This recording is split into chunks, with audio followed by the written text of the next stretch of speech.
live in our Sydney CBD studio. Peter, warm welcome to you.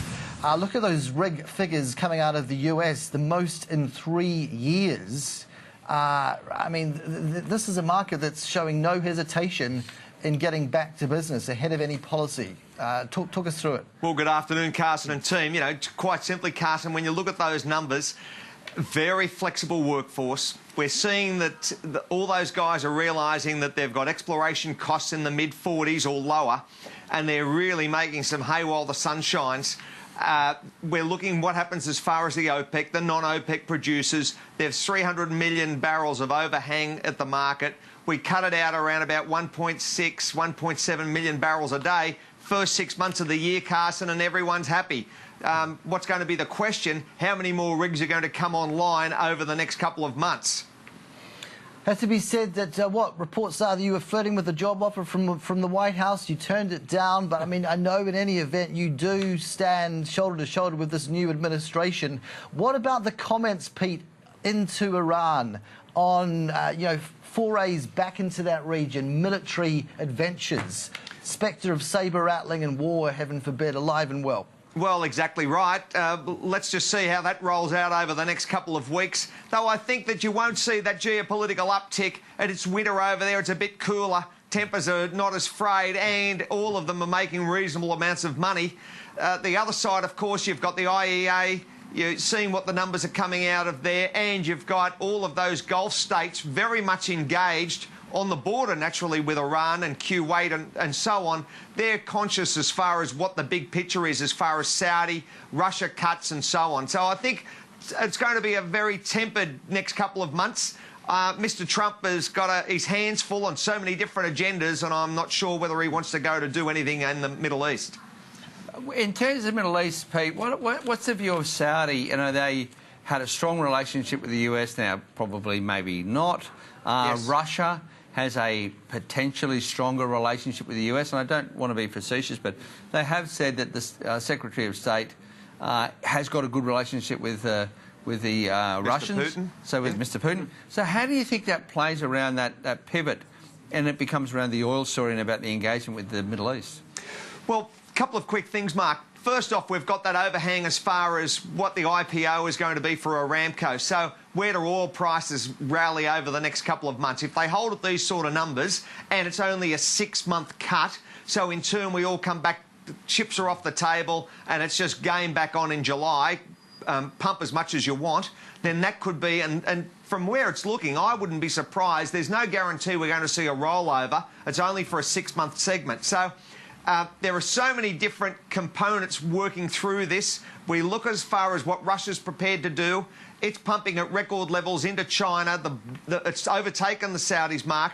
So everyone's making a fair dollar at the moment. I'm not sure how it's going to play in the latter part of 17 and 18. Have a look where the US dollar's trading. I think at the present time there's plenty of uptick there, and it's a very combustible market at the moment. Literally. Yeah. Okay, Peter, it's John Milroy from Ord Minnett here. Hello, John. G'day. Just a quick one. Look, of course, you know, you're right to say there's going to be some pressures around here, but it's really about who blinks first, isn't it? In terms of, you know, there's clearly going to be some manoeuvring, and someone's going to try and wedge someone else, of course, in this market and try and do better than someone else. So, you know, OPEC, does it hang together or not? I mean, you've touched on it a bit, but you're right. Will we not know until July or the back half of the year? Well, they had a meeting only in the last 48 hours in Vienna, and that seems to have settled things down as far as where compliance is. There's 5 members on that compliance team. They're all very centred, and they all understand that there's been sign-off, and everyone at the moment is playing ball. How that moves forward, John, I think that over the next 3 to 4 months, it will be a continuance of that story. I don't think there's going to be any game breakers out there. The unknown is going to be the rig count coming out of the States. Yeah. Every president since Nixon has always said, no one's been able to do it, that they want to wean themselves off that reliance as far as Mid-East oil. So Trump is the one to do it. If there's anyone that can do it, he will turn the spigot on, he'll get the rigs up, and, of course, the big picture is that he's going to really rally and get refinery capacity up and make more in the US, which is going to be to the detriment of every other producer. Yep. Thanks. What are you thinking of the way the dollar trade's been running in the last few days, just since inauguration? Carson, it's been, I was just looking, it's up 4 cents, the Aussie versus the US. 10-year yields are down, US Treasuries are down in 2-week lows. And when you think that, that's a 6% move since Boxing Day. It's been dramatic. You know, I think the way the Aussie's going at the moment, we could take 77, 77 and a half handle out. And I think there's going to be further weakness come across that US dollar sector through the unknown as far as partnerships, what's happening as far as Trump's agenda. It's only just starting. Well, it's going to be one volatile year. But your implication is that the belief in a boost to growth and jobs is already waning. You know, days, single digits, you know, into this first 100. Never mind that first 100. We're day 3 just gone. And we're looking at a pullback in the dollar. That's hardly the kind of early signalling you'd be wanting to justify a Fed that's primed to hike. And that's saying gold prices are justified because there's going to be inflation. Well, exactly. We looked at that last week and we said, where was the trade? Where's the money? It was at 12.01. We had 12.19, nearly 12.20 overnight. It's up 6% in the matter of the last couple of weeks. Gold, it's been a great rally. So in turn, I think that there's going to be pressure on the US dollar. As you just said, I'm not sure no one is as far as what Mr. Trump's capable of doing in the short term. What he does dismantle, what he creates, it's a great unknown. So everyone's sitting here going, well, what's the news today? But I'll guarantee one thing, there's going to be news. Well, that's the thing. We were so expectant even on for the inaugural, weren't we? And it's interesting how we glossed over that. But because, I mean, the winning speech on the night that he won the election was so much store was placed on that for calming markets in particular. But then the next big test was meant to be the inaugural, and he singularly failed on that measure. If that was meant to be fleshing out policy, he didn't even begin to articulate that. It was just basically a hustings repeat.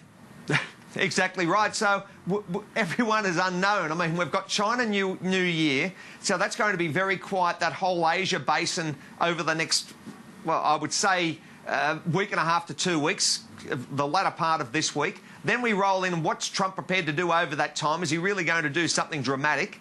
And then we're thinking, what's happening with the US energy? And I'm sure that he'll do something big ticket there. So there are so many factors playing into this, and I think there's going to be downward pressure for the dollar, which is going to be very good for Mr. Trump. So, Pete, Treasury Secretary Mnuchin has come out saying, look, you know, he's concerned about the short-term implications for a stronger dollar because he was asked by the Senate on that front. Yep. One of the things that seems to be hard to work out is how much faith the investor, the media, the populace put in the Trump commentary and in I want a lower dollar, therefore the dollar goes lower. Like his jawbone versus the rest of the world's jawbone is quite unique. He will say it in language that's not conventional. Completely. So how, you know, it's this idea that, okay, what's the policy? Well, maybe there doesn't need to be policy. Maybe there just needs to be a demand for something to happen, and therefore it then happens. Well, that's right, and he's the sort of guy that can make things happen. I mean, he's used to doing that.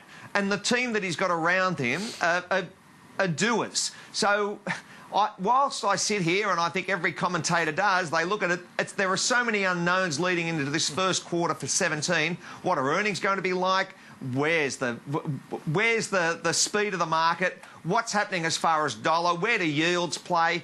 Energy, gold, stock indexes, the Dow. Everyone's sitting here going, well, look, it's just a little bit of unknown, and that's going to create one thing, which is volatility. But, Pete, then how do you invest on the basis of that? Because I completely agree. And when I talk to customers, and I've done... Today has just been a swamp of customers, talking to them, a swathe, I should say, of customers, and talking about that same thing around... Drain the swamp. Drain the swamp. Are you prepared to miss out on the rally that everyone tells me that is going to take place? Because I can't point to anything that makes any sense. No, well, I mean, have a look at the dollar. Up 4.5 cents against the US in the last 20 days, 25 trading days. Secondly, have a look at gold. You'd have to say, well, look, I think there's further uptick there. You could take a 12.30, 12.40 handle out this month. Very, very achievable, considering what we've experienced. Is the Dow fully priced? Where are yields going? 10-year, down to a 2-week low. So there are so many factors. I'd have to say, yes, there is opportunity in equities. You've got to be industry-specific or sector-specific. But more importantly, be careful as far as currency, what's happening, what markets are you trading, and be very conscious as far as stop losses. Pete, good note to end on. Thank you as always. Thank you, Carson. Salmon.com, Chief Executive there, Pete McGuire.